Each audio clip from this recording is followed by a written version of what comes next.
Hello guys! Hello angels! Welcome back sa aking channel. At syempre, nagulat ba kayo sa itsura ko? Katatapos ko lang mag-film ng matchy look na tag sa akin ni baklang Michelle. Babaeng bakla tong si Michelle. Katatapos ko lang mag-film ng kanyang tinag sa akin. So, lahat ng mga ginamit ko dyan, inilagay ko doon sa matchy look. Ilalagay ko na lang dito sa iCard o sa description box. Panoorin nyo yun. Challenging yun kasi ito na nga yun. Tapos ito, tinan nyo, two-tone na. Ang ginamit kong lipi dito ay yung kay Jeffree Star. So, meron akong dalawang blue. Yung isa ay Careline, Blight, at saka Jeffree Star. So, parehas ko siya sinubukan kung anong bagay sa look. Pero ito na yung pinili ko. Tapos alam niyo ba? Two-tone na siya. Kita niyo ba yan? Kumain na ako. Kanina pa to. Ilang oras na. Okay siya. Siyempre, sa nakikita niyo sa title, ipapakita ko sa inyo kung paano ako mag-remove ng makeup. Plus tips at saka mga gamit na gamitin ko, ipapakita ko rin sa inyo. Okay? How to remove my makeup. So, dito sa tabi ko, meron akong cotton round Banila ko. Clean It Zero from Banila ko. Highly recommend this product. Pangalawang ano ko na to. Nabasag pa nga siya. Kasi dala ko siya lagi sa travel. Dahil minsan kahit hindi naman ako naka-makeup, nagdo-double cleanse ako dahil sobrang, minsan lalo na pag pumupunta kami sa mainit na lugar like Thailand, kailangan ko mag-double cleanse dahil patong-patong lahat ng mga SPF doon. So ito ang pinanglilinis ko. Ito muna, syempre. Kahit hindi ako naka-makeup, syempre. Tapos, ito. Bago lang sa akin to, L'Oreal micellar water. Kung ano man ang pronounce doon, parehas lang tama yon.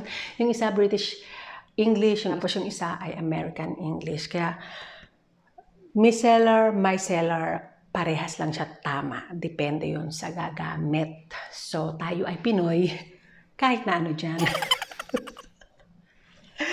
Naghahanap ako nung Maybelline kasi gustong-gusto ko yun. So, out of stock. Ito ang parang nirecommend sa akin sa Watsons. Malaki na yung binili ko dahil okay naman ang L'Oreal products. Itong micellar water na to, 3-in-1 na siya. Cleanse, removes makeup thoroughly, and moisture. Deep cleansing even for sensitive skin. Naman natin to i-review. Pinapakita ko lang sa inyo kung ano ang gagamitin natin na panlinis. So, i-shake mo muna syempre. Kailangan mo i-shake to parang yung sa Maybelline Lip and Makeup Remover. Kailangan mong i-shake. Kahit siya ay micellar water kasi dalawa siya. Isang oil tsaka isang water. So, kailangan mo siyang i-shake na ganyan para ma-mix siya. Okay? 갑자기 내게 나타나준 너 난 아무 말도 할 수가 없었지. Namumula na yung mata ko. Ganyan ako pag masyado maliwanag yung yung ring light. Parehas kami ni sino to? Ni Miss Ann Klutz. Sabi niya sa isang vlog niya, naalala ko. Pag daw, pagka matagal sa liwanag, namumula daw yung mata niya. So ako ganun din. Tinan nyo. Ang pangit. Hugas muna tayo ng kamay kasi tayo, okay? I'll be back. First time ko gamitin yung kay Jeffree Star na lipis. Hindi ko alam kung mahirap siya tanggalin o hindi. So, meron tayong cotton round. Cut natin tong cotton round. Ingat lang sa gunting. Nakikita nyo, sasalpak ng ganyan.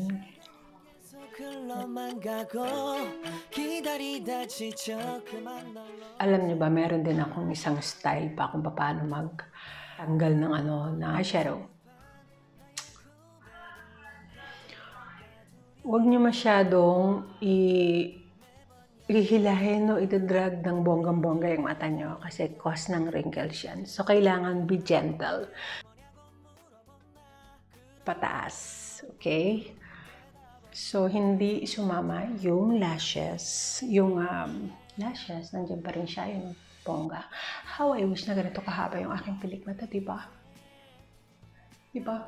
Oh, ay, lakas makaganda tapos walang kilay.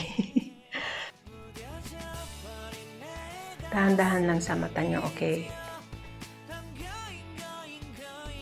Ano siya? So, tanggalin natin yung isang kilay. What? Yan ang nagagawa ng makeup, oh. Oh. Diba tayo, pagka nagmamaskara, diba, naglalagay tayo sa ilalim. Meron naman dito, pero at mostly dito naglalagay, right? So, ang isa kong ginagawa, na ganyan ko minsan. Kasi dyan naman talaga tayo naglalagay ng ano eh, hindi sa ibabaw. Oh, nakita niyo ba? Mas meron dyan. Tsaka, ito yung inilagay ko sa ilalim, mas nakukuha niya. Ayan o. Okay. Wala siya, di ba? Nasa ID natin. Dahan-dahan. Kasi mata yan. Tapos pataas. Pataas. Marami nakukuha sa ilalim kasi doon tayo naglalagay ng mascara. Hindi naman sa ibabaw. Pero meron ako nakita, lalagay ng mascara pa ganun. Sa mga mahahabang pilik mata lang yun. Yung mga maiikling pilik mata katulad na sa akin, hindi naman natin kaya maglagay ng mascara doon sa ibabaw ng ano. Usually sa ilalim talaga. Kaya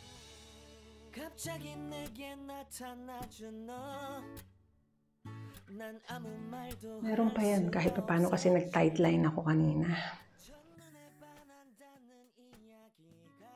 Yan. So, tingnan nyo naman yung sa ilalim, di ba?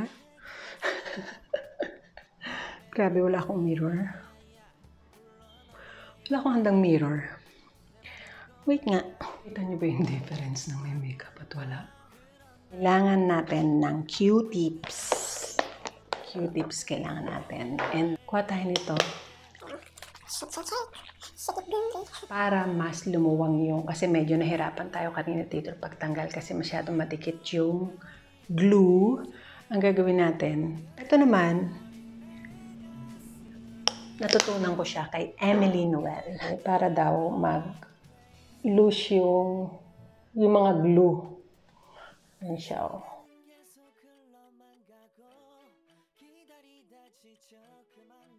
Madali siyang matatanggal. Kasi nga, nalagyan na siya ng oil. Alam niyo, ibig ko sabihin, madali siyang matatanggal. Ayan o. Kasi, hindi na siya kailangan hilahin. Madali siya matatanggal dahil may oil na nga siya. Tapos, gawin natin ulit yung ginawa ko kanina. Yun yung isa kong ginagawa sa pagtanggal ng aking eyeshadow at saka falsies. Para mabilis siya. Kasi pag oil kasi, madali siyang dumudulas, naglulus na yung parang glue sa mata.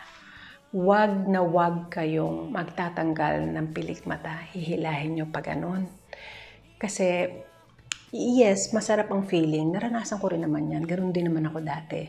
Pero natadrag niya yung iyong lid, yung mata mo dito, natadrag niya.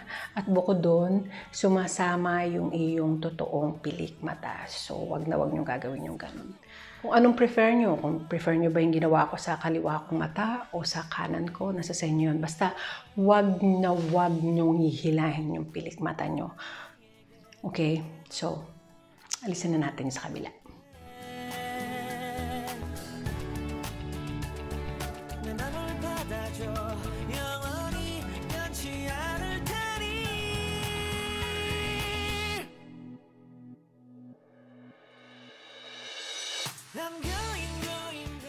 So, natanggal na natin yung sa mata. Ang gagawin naman natin, try natin tanggalin yung kay Jeffree Star na Libby.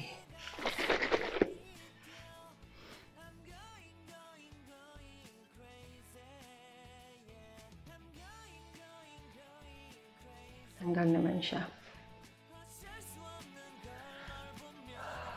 Balik na yung labi ko. Okay. Hindi naman siya mahirap matanggal kasi merong lipstick na ganyan na mahirap matanggal. Ano yun? Yung slick yata yung natatak. Napakahirap niya tanggalin. Wow, I'm so fresh. Sa tayo dyan. gamit na tayo nitong Banila ko, Clean It Zero. Ito ay made in Korea. Meron siyang plastic cover, tapos spatula. You can see, malapit na siya maupos, diba? So, paano naman? Maraming variant nito. Ito, for all skin types to, alam ko, itong kulay pink. Tapos yung, I think yung green for sensitive skin. Tapos meron pa silang isa Kalimutan ko na yung isa. Wala naman siya masyadong amoy. Ano siya, balm. Kailangan malinis ang kamay nyo kasi yun ang gagamitin natin na, pakita ko sa inyo. Ayan siya. At ginano mo siya, para siyang nagme-melt siya sa mukha. Okay, lagay tayo sa face.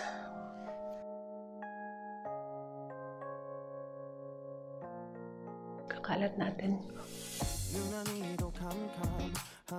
Nagme-melt siya sa mukha, angels. Hindi ko kakalimutan ang leg.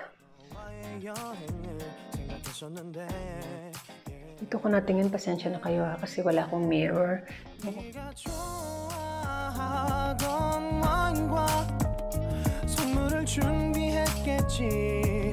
기뻐할 너를 상상하며 근데 왜 이런 생각을 하면서 너를 추억만 하게 된 건지 Lagi niyong iuhuli ang lips pag kayo naglilinis sa mukha niyo, iuhuli niyo siya. Yan, melted na siya. Hindi niyo kakalimutan ang leeg. Yan ay importante kasi nilalagyan din natin yan ng makeup foundation. Wala siyang amoy. Talagang nalilinis niyo lahat. Tapos ang gawin lang ay hihilamos lang tayo. Pag naghilamos na, medyo gano'n naman ng tubig, tapos ganyan, ganon. Hilamos na tayo. I'll be back. A few moments later. I'm back. Nakapaghilamos na ako. Alam niyo, ganda-ganda talaga ng Banila ko na to. Sobrang highly recommend this Banila ko kasi dahil nyo naman, meron siyang glow na binibigay, diba? Maganda siya. Kung bibili pa ako, yes. So, highly recommend this Banila ko. Gustong-gusto ko talaga siya. My holy grail. So, ngayon, ang gagawin ko, maghihilamos ako, facial foam na. Tapos, scrub na ako ng face. Ang gagamitin ko ay yung skin food. Separate video na lang yun para hindi naman masyado mahaba itong video na to. So, yun lang. And thank you for watching, Angel. Sana ay may natutunan kayo dito sa video na to. Please don't forget to give it a thumbs up. At kung hindi nyo naman nagustuhan, bahala kayo kung gusto nyo mag-thumbs down. Basta, yun ay sa akin lang. Ganun ako maglinis ng mukha. Kung gusto nyo, gayahin nyo rin. Okay naman siya. Scrub ang susunod ko. Separate video na lang yun. Thank you, Angels, for watching. I love you all.